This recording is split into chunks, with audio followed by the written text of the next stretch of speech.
Hello, CinSanity!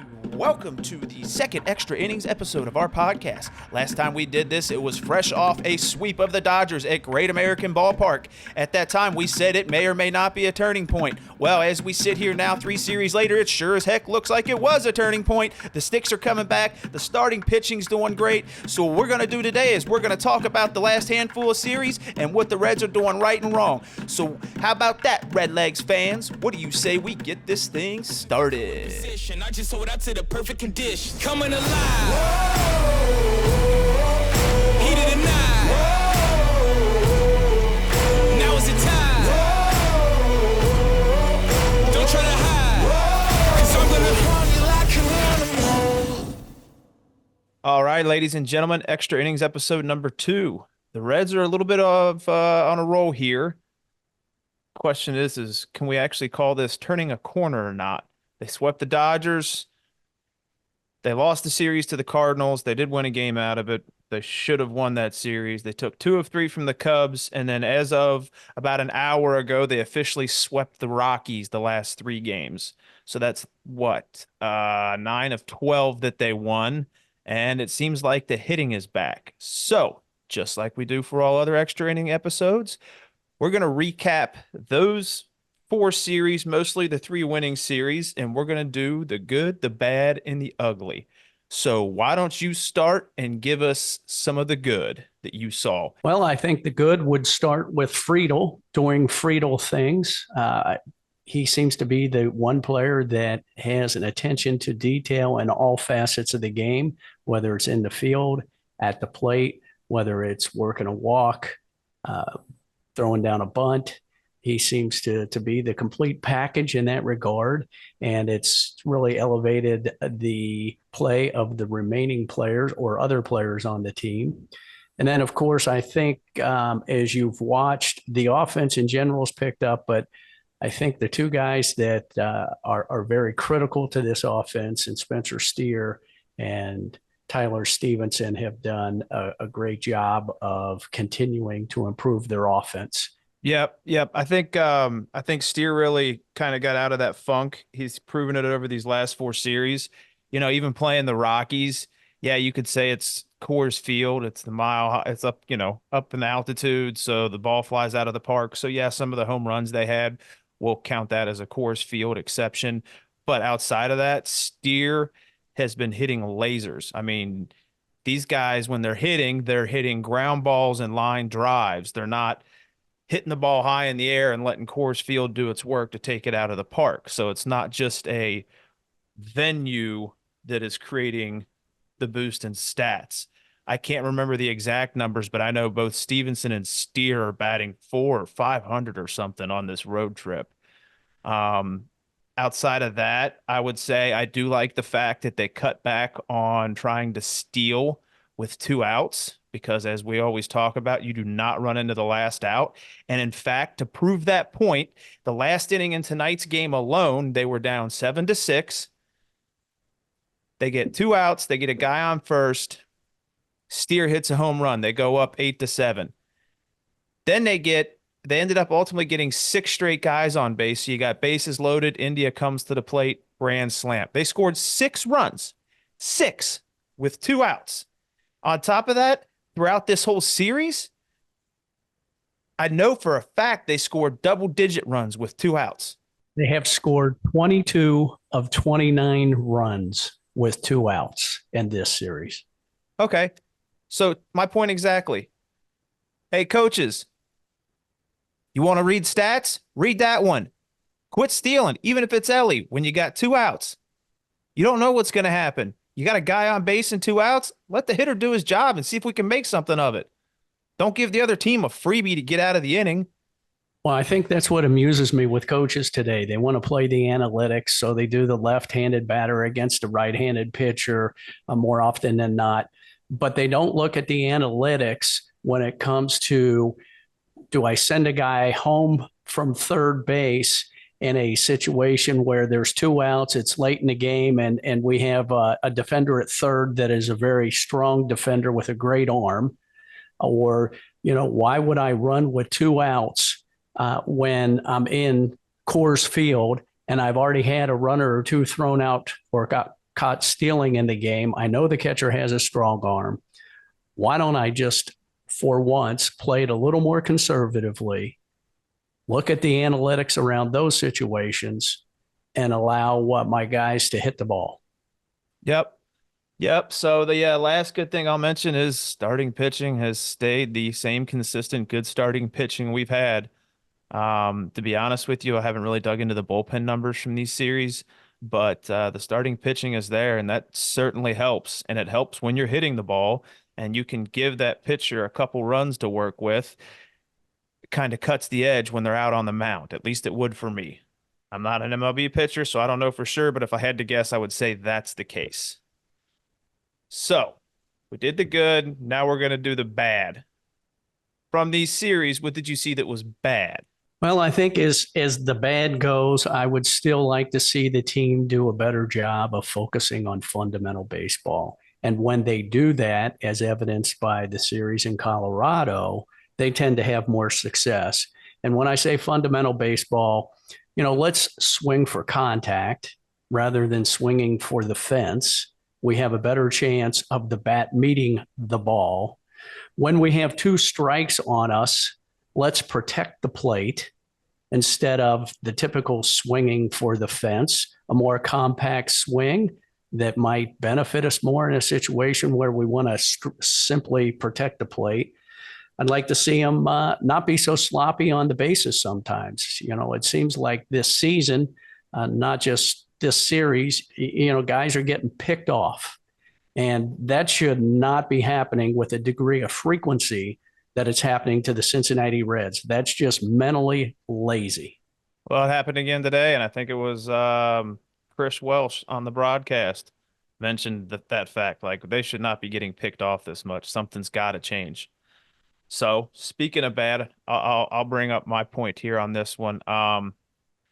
It got upgraded from ugly to bad because the last couple games Ellie has hit the ball a bit better. But before that, it was ugly, and that is the strikeout rate. He is striking out way too much. In fact, two of the top three guys in the MLB at the plate with strikeouts right now are Ellie De La Cruz at 1 and Will Benson at 3. That is not good. When you're on an 0 for 15 slide and you struck out 9 times, something's got to change. Maybe it's time for the coach to step in. And I know I'm not crazy for saying this because it was mentioned on the broadcast. They said, maybe Ellie's just pushing too hard. He's a young player. It's time to slide him down to the back of the lineup for a few games and just say, hey, son, just relax and do what you know how to do. But they keep putting him in the 2-hole because he's Ellie. Guess what? He's just Ellie De La Cruz. He's not God. At some point, the coach has to do something to help try to fix this problem. But again, it got upgraded from ugly to bad, in my opinion, because the last 2 games, he did make good contact and started hitting the ball better. To your point, in the last 6 games, including today's, 4 of them, they had 12, 11, 10, and 10 strikeouts as a team. Yeah, that's not good. That's not going to cut it. You're not going anywhere in the playoffs on that. I don't know that there's a whole lot else that's bad. I mean, the defense has played well. Sometimes I'd like to see the throws go to second base instead of home from the outfield when you don't have a chance of getting the guy because you're allowing the guy on first who had the single to move to second once you throw it home. But I don't see that as a significant problem or bad. Just some things that need to be cleaned up. All right. I'm going to stick with bad, and it's going to be coaching decisions as it relates to situational awareness. So running into the final out, trying to steal a base in an inning, obviously bad. Okay. We already talked about that. Then let's look at the getting the picked off. That's up to the coaches to kind of rein these guys in, say, hey, you got to stay a little bit closer to the base. I know we're aggressive, but this is getting out of hand. Going back to like last year when a left-hander pitches, we're taking our best leadoff hitter, who was top 5 in the MLB as a left-handed hitter against left-handed pitchers, and we're dropping him down to 6th or 7th in the lineup. That's a bad decision if it's me. He's the best one you got to be a true leadoff hitter. He can bunt, he can run, he can steal, he can hit, he can do it all, and that's TJ Friedl. I don't know why they're still dropping him in the lineup when it's a left-handed pitcher. So are you saying the analytics would demonstrate that he does well against left-handed pitchers? Yep. So do And then analytics become a matter of convenience for coaches? sounds like it, but the other thing is pitching. When to and when not to pull starting pitchers. Okay.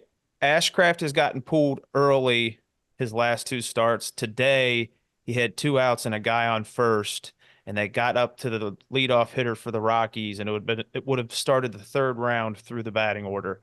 And on that note, the Cubs game we attended delayed for 3 hours. Stopped raining. As soon as they started the game, started raining again and rained the majority of the game. Hunter Green pitched, and they let him keep pitching and run that pitch count up to over 100 pitches. And this was a softball game. If you're going to pull somebody early, why not pull somebody early in a game like that when it's a guy that's already had one Tommy John surgery and we've got the rain affecting the conditions, making it harder for Hunter to pitch, etc. That's the situation you pull a pitcher early, not like you did today. Preserve his arm. He's already got one TJ. Don't mess it up over a rain game that you don't know if you're going to win or lose. I think to your point, in the other 5 games, the most pitches that a pitcher was allowed to throw was 96. So that would give you a difference from the 111 that Hunter threw to the 96 of 15 pitches, which is on average 1 inning. Well, and I think the analytics are playing into this, and everyone's playing for right here, right now. They're not thinking about the future. They're not thinking about the future as in towards the end of the season, should we be in the hunt for a playoff spot? They're not thinking about long-term Hunter Green's career now that we have him signed for what, 5 or 6 years. You know, you don't want to blow his arm out in a silly rain game that's already a softball match, and it's just a train wreck as it is. But credit to Hunter. He kept us in the game. Oh, 100%. He did what he had to do in what I would call adverse circumstances with the rain that was coming down. We sat through it.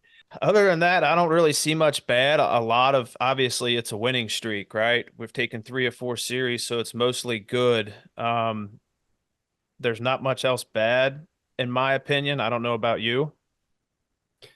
I would say that we have a lot to look forward to if the players can continue to play like they have. Now, we have to put this in context. We just played at Coors Field, so I don't know that the offense can be expected to perform at the level they have for the past 3 games over the next month or so. But I think what, to your point, I am seeing is that a lot of the players are making better contact. That, as you pointed out, Stevenson and Steer have been hitting line drives even when they're getting out. I believe it was Steer today that in his first at bat had an absolute rocket that should have been a single to left field, and the third baseman climbed a ladder and somehow snagged it.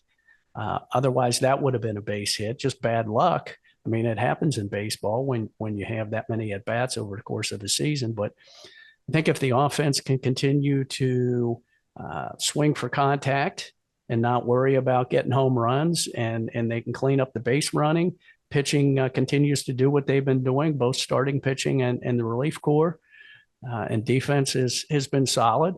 I think there's a lot to look forward to. Yep. All right. Well, we got to pick one ugly. My ugly is the amount of errors Candelario's been having recently on defense. We got a lot to look forward to. I think they finally turned the corner. Wouldn't you agree?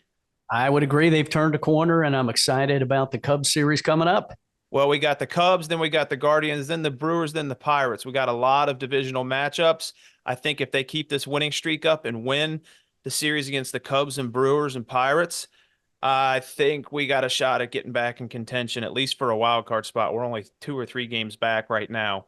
We're 9 games out of first for the division, but that's going to be a big deal. So hopefully they can keep it up, and we may have ourselves a little playoff race going on. Or let me rephrase that.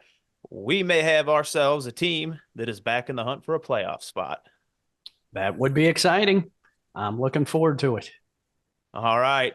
Thank you for joining this extra innings episode. Sticks are coming around, starting pitching, staying consistent.